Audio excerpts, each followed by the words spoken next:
दोस्तों, एक समूह में, एक समाज में अलग अलग तरह के लोग रहते हैं। पर वह समाज तभी अच्छा बन सकता है जब उस समाज के हर एक व्यक्ति बुराइयों से दूर रहने में सक्षम होते हैं। अगर हम सुधरेंगे तो समाज स्वतः ही अच्छा हो जाएगा। गौतम बुद्ध ने यह बात एक गांव के लोगों को समझाया था। इसी संबंध में एक प्रसंग भी प्रचलित है। प्रचलित प्रसंग के अनुसार महात्मा बुद्ध एक स्थान से दूसरे स्थान भ्रमण करते रहते थे और लोगों को उपदेश देते थे। इसी यात्रा के दौरान एक बार महात्मा बुद्ध किसी गांव में प्रवचन देने को उपस्थित हुए। गांव के लोग उनके दर्शन करने और प्रवचन सुनने पहुंच रहे थे। कुछ ही दिनों में उस क्षेत्र के काफी लोग बुद्ध के उपदेश सुनने आने लगे। तभी एक दिन वहां एक महिला उपस्थित हुई।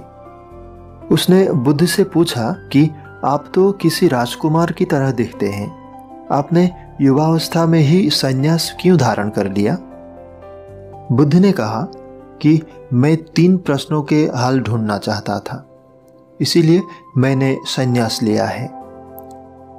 बुद्ध आगे कहते हैं कि हमारा ये शरीर अभी युवा और आकर्षक है, परंतु यह एक दिन वृद्ध होगा, फिर बीमार होगा और अंत में मृत्यु को प्राप्त होगा।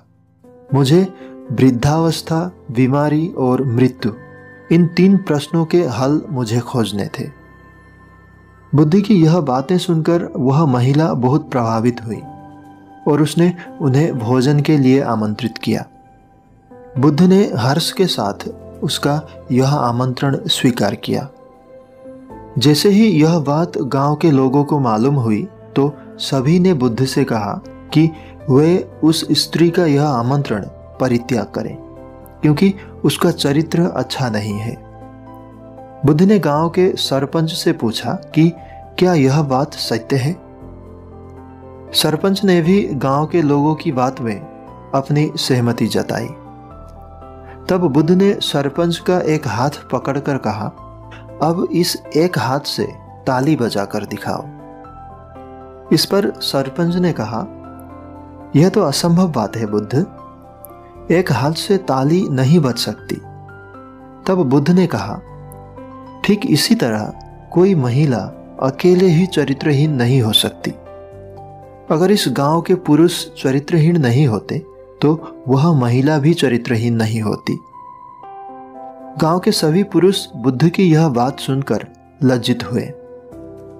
बुद्ध ने उस गांव वालों से कहा, अगर हम एक अच्छा समाज निर्माण करना चाहते हैं तो सबसे पहले हमें खुद को सुधारना जरूरी है। अगर हम सुधर जाएंगे तो समाज स्वतः ही परिवर्तित हो जाएगा।